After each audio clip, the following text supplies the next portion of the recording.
South Korea's current account surplus extended for the 9th consecutive month in January, mainly thanks to strong exports of semiconductors and vehicles. Prime Minister Han Duck-soo warns that he would not sit Italy by on those blacklisting or using any form of violence against junior doctors who return to work.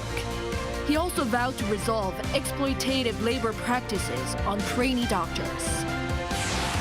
From publicizing and improving the human rights situation of North Korea to supporting North Korean defectors, South Korea's Unification Ministry announced 3 major tasks for this year.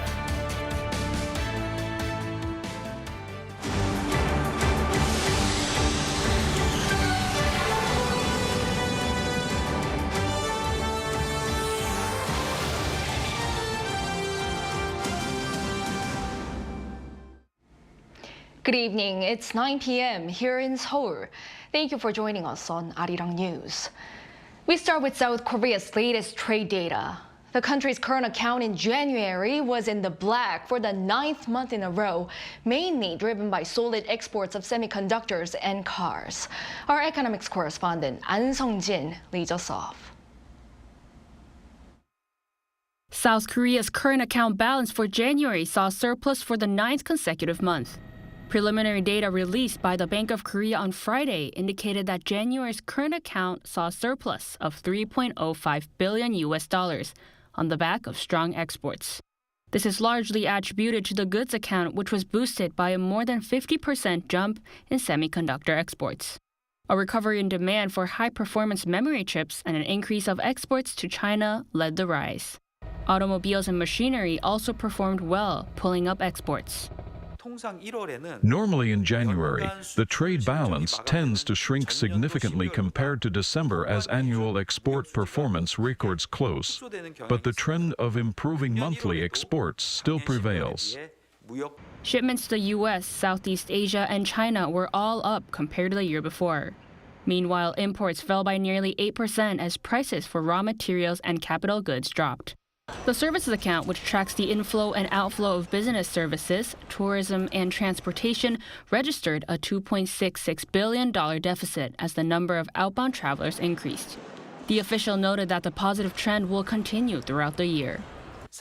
In the first half of the year, the goods account surplus will continue, and in the second half of the year, the rate of increase of the on-year surplus will become even greater. An Sung-jin, Arirang News. Moving our focus to the tug-of-war between the government and the doctors protesting to the medical school quota expansion. Prime Minister Han Duck-soo warns that he would not sit Italy by on those blacklisting or using any form of violence against junior doctors who return to work. He also vowed to resolve exploitative labor practices on trainee doctors. Our Park Kwon reports. Additional governmental measures against the ongoing walkout of trainee doctors in South Korea were announced on Friday following a meeting of the Central Disaster and Safety Countermeasure Headquarters in Seoul. To lure more doctors back to their wards, Prime Minister Han Duck-soo said the government will provide 1 million won, or roughly $750 per month, to trainee doctors in crucial medical sectors, including pediatrics. He also said the current harsh working environment of long hours needs to change and that the government will come up with ways to fix the problem. Now into week 3 of the mass walkout with over 90% of trainee doctors still not back at work and causing healthcare disruption, Prime Minister Han urged for them to return. I ask for trainee doctors to return to their workplaces immediately. Patients are desperately waiting for every one of you to make this brave decision. But he also criticized those who have revealed personal information of colleagues who have returned and bullied them in group chat rooms, calling this, quote, unacceptable. He also asked for the Health Ministry and National Police Agency to launch an investigation. Hospitals across the country are having to reduce the number of surgeries they carry out and limit their scope of emergency care. With that, guidelines were given to nurses on Friday that will allow them to provide more medical treatments, including CPR, as well as administer medicine to patients in emergencies. Still, some have raised concerns about whether nurses will be able to carry out their extra duties adequately and that there will be more time needed to apply the guidelines. Park Kwon, Arirang News. South Korea's Unification Ministry has unveiled this year's major tasks, coming at a time when stakes are high on the peninsula. Those include publicizing the reality of North Korean residents while providing further assistance to North Korean defectors. Our North Korean affairs correspondent Kim Jong-sil reports. A reunification that guarantees freedom and prosperity for residents in both South and North Korea. On Friday, Minister Kim Yong-ho, after speaking with President Yoon Suk-yeol the day before, announced 3 major tasks for his ministry in 2024. What's different this year, and the first major task announced, was the ministry's statement about letting the world know the reality of North Korea. Reunification can only be achieved by acknowledging and publicizing the reality of North Korea. The ministry will do its best to let people know the seriousness of the North's human rights issues. As a means of doing this, the ministry last month released a shocking report on North Korea's economy and society based on the testimony of more than 6,000 North Korean defectors over many years. The information had been kept confidential for more than a decade and contained graphic accounts of the economic and life suffering of North Korean people. The South Korean Unification Ministry until now focused on commentary of the history of the two Koreas when they weren't divided. But decades have passed, and with Pyongyang continuing to develop its nuclear and missile capabilities, calling the South its main enemy, the ministry is taking a different approach based on the president's orders. The president said that the reunification we seek is based on the universal value of freedom, and that we should aim for a reunification that extends freedom to each and every one of the North Korean people. The ministry's second major task involves efforts to improve the human rights situation in the North and bringing change for its people. Last but not least, the ministry plans to give more assistance to North Korean defectors so they can become part of the mainstream in South Korean society. The plans include giving financial assistance to those entering law school and helping those with medical licenses practice medicine here. Kim Jong-sil, Arirang News.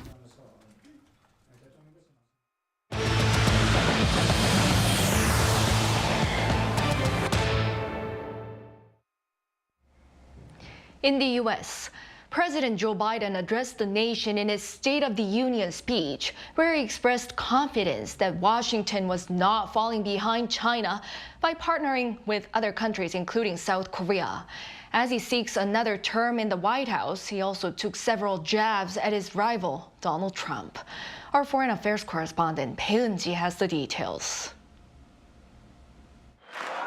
President Biden claimed the U.S. was in a stronger position to win any conflict with China, while also adding that he wants competition with China, not conflict. In his State of the Union speech on Thursday local time, Biden said he's been working with countries including South Korea to stand up against Beijing. We're standing up for peace and stability across the Taiwan Straits. I've revitalized our partnership and alliance in the Pacific. India, Australia, Japan, South Korea, the Pacific Islands. I've made sure that the most advanced American technologies can't be used in China, not allowing to trade them there. As Biden seeks to distinguish himself from former President Donald Trump ahead of the election in November, he made several jabs at Trump. Without calling him by name, he mentioned his predecessor 13 times in his hour-long speech on issues ranging from democracy to the war in Ukraine. Now my predecessor, a former Republican president, tells Putin, quote, "Do whatever the hell you want." I think it's outrageous, it's dangerous, and it's unacceptable. As for the conflict in the Middle East, Biden pledged to increase U.S. humanitarian aid to Gaza. Specifically, he ordered the American military to build a temporary port on Gaza's Mediterranean coast to receive large shipments of food, water, and medicine every day, as well as provide temporary shelters. But he made it clear that there are no plans to put U.S. boots on the ground. Biden, who is 81 and the oldest president in U.S. history, also addressed concerns about his age as he seeks his second term in the White House. My fellow Americans, the issue facing our nation isn't how old we are, it's how old are our ideas. Biden also laid out plans to reshape the tax system, calling for an increase in corporate minimum tax to at least 21%. In addition, he reiterated his call for a tax on billionaires, a 25% minimum tax on unrealized income for households with a net worth of over $100 million, saying that would raise $500 billion over the next 10 years. Peun's Arirang News. U.S. Federal Reserve Chair Jerome Powell once again hinted that potential interest rate cuts are on their way. This has led to the S&P 500 reaching a new high on Thursday. Our financial correspondent Moon Hae-ryun tells us more. Central banks of major economies are gaining confidence that rate cuts are not far off as inflation shows signs of slowing. The European Central Bank held its interest rate steady following a fourth meeting, as policymakers hinted at a cut in interest rates this June. The interest rate has been kept at 4.5% as the central bank for the 20 Eurozone countries also revised its inflation forecast on Thursday. The latest projection puts inflation at 2.3% this year, down from the 2.7% forecast in December, as energy prices are expected to stabilize alongside lower consumer prices. This comes as Federal Reserve Chair Jerome Powell once again signaled the possibility of interest rate cuts within 2024, noting that the Fed is not far from the confidence needed to ease rates. Speaking at the Senate Banking Committee on Thursday, Powell outlined that the Federal Reserve is poised to gradually lift its restrictive policies once it is assured that inflation is steadily declining towards its 2% target. He underscored that this confidence is within reach. Powell's remarks came only a day after his testimony before Congress, where he presented a similar outlook on rate reductions. However, in his latest statements, he hinted more strongly that the moment to act on such confidence is nearing. Experts say that while core inflation is showing signs of slowing, some concerns need to be addressed before rate cuts can be undertaken. Because of highly volatile price of food, the headline inflation perhaps is not coming down as quickly as the central banks want. So they're going to hold off on lowering the rates until they can see a definite trend on headline inflation. And that's probably going to be at the second half of the year. This optimism was mirrored in the stock market's performance, with the S&P 500 achieving a new record high at Thursday's close on the New York Stock Exchange. Looking ahead, the Federal Open Market Committee is scheduled to meet on March 19 and 20, when a detailed policy statement and an update on the interest rate outlook are expected. Moon Hae-ryun, Arirang News. A high court in Montenegro has overturned an earlier ruling that said disgraced crypto entrepreneur Kwon, or Kwon, should be extradited to the U.S. Instead, he's likely to be heading home to South Korea to face fraud charges. Jung Eun-ju has the latest. Last month, the Puerto Rico High Court in Montenegro ruled that disgraced crypto entrepreneur and co-founder of Terraform Labs, Kwon, should be extradited to the United States to face fraud charges. However, Kwon's appeal was accepted on Tuesday, which invalidated the U.S. extradition and ordered a retrial. Montenegrin daily newspaper Vijesti on Thursday local time reported that the same court which issued the extradition order had reversed its decision and ruled that Kwon should instead be extradited to South Korea. The latest ruling is said to be based on request letters received from both the U.S. and South Korea. The reversal is a major victory for Kwon, who wanted to be extradited to his home country. An extradition to the U.S. would have meant a much longer prison sentence.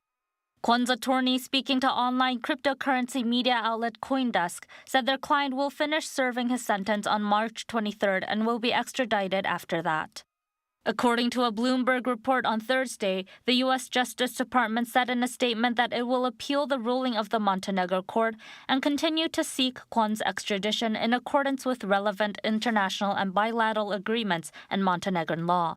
South Korea's Justice Minister Park Sung-jae said Friday that there has been no contact from Montenegro to extradite Kwon Do-hyung, referring to Kwon by his full Korean name, and that the ministry would take the necessary measures swiftly once they received an official notice. The eyes of global authorities, including Interpol, have been on Kwon ever since terror collapsed in mid-2022. Billions of dollars of investor funds were wiped out, and Kwon fled South Korea and was arrested in Montenegro for possession of falsified official documents. 정은주, Arirang News. South Korea's Fair Trade Commission is looking into social media platform Meta for failing to protect its users. Industry insiders said on Friday that the antitrust watchdog has sent an examination report equivalent to an indictment at the end of last year to Meta for its alleged violations of the country's e-commerce act. Reportedly, Meta, which operates Facebook and Instagram, has allegedly neglected to protect its users from counterfeit goods or fraud on social media marketplaces. The e-commerce law dictates that such platform operators should provide details on sellers to consumers to properly deal with disputes or complaints. South Korean girl group NewJeans became the first K-pop act to win the 2024 Billboard Women in Music Awards Group of the Year on Wednesday local time. This was the first time in 9 years for the award to be presented, with U.S. girl group Fifth Harmony having received the honor in 2015.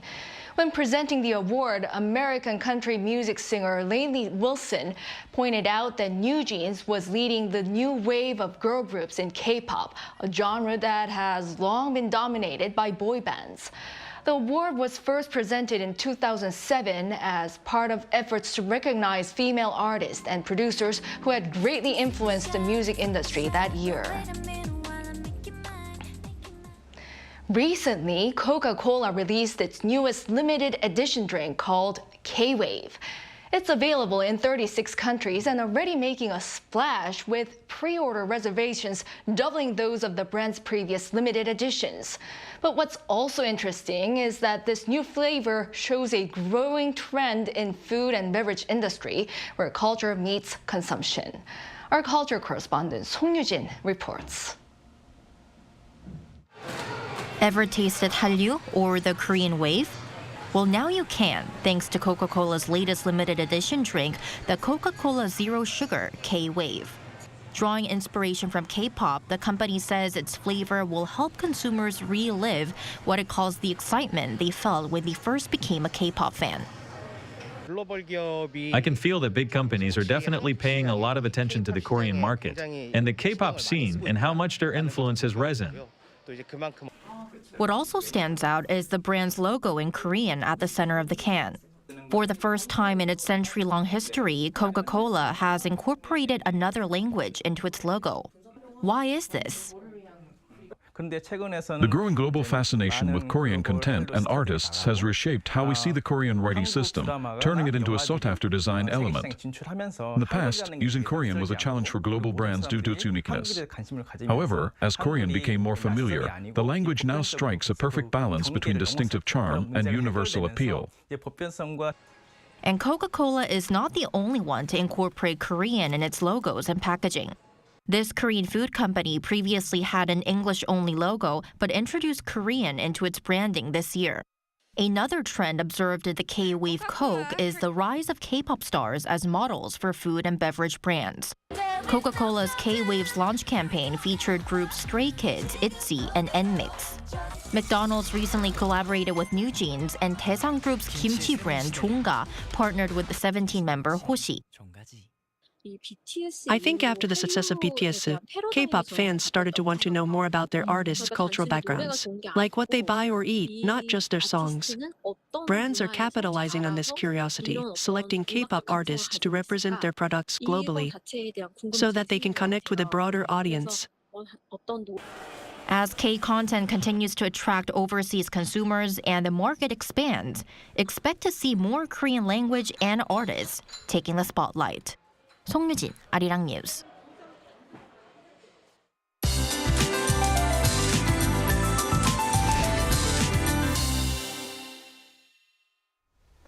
Cold winds are blowing even in the middle of the day, which makes the cold snap even colder. And as winds were strong, temperatures fell closer to 2 degrees. During the weekend, morning temperatures in Seoul will drop to -3 degrees, a tad colder than today. Please dress warmly when you go out. In the mountainous areas of Gangwon province, where a cold wave advisory has been issued, the sky will be clear tomorrow, but the weather will get colder than today.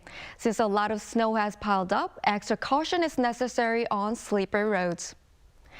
Morning temperatures will be below zero nationwide. Seoul, Chuncheon, and Daejeon -3, Gwangju and Daegu -2 degrees. Highs in Seoul will get up to 7 degrees, about 8 to 9 in most places. This cold snap will last until Sunday morning, and the weather will be mild next week. However, at the beginning of the week, there is rain or snow forecasts all over the country. That's all for Korea. Here are the weather conditions around the world.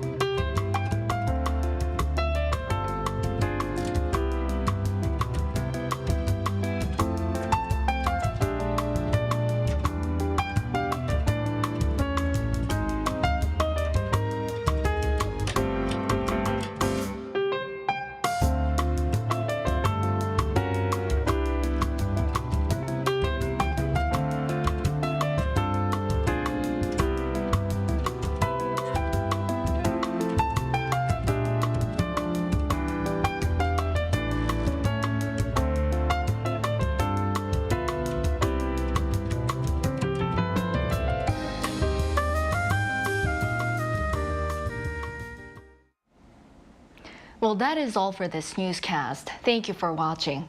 We'll be back at 10 p.m. with the AI headline news. Hope everyone has a great weekend and a good night.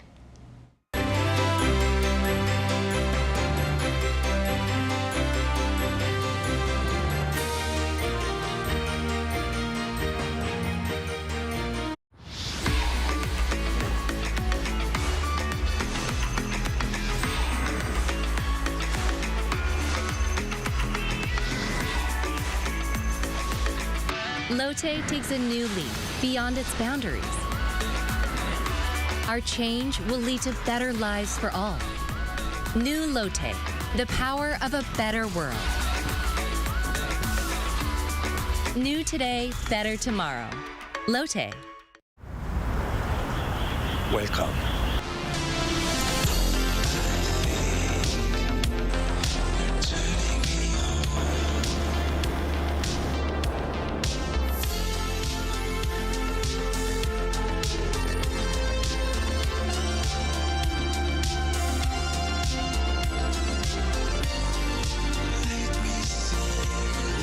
시간 불이 꺼지지 않는 나라. 감당할 수 있겠니? 하나, 둘, 셋. Hey, Mr. Cupid,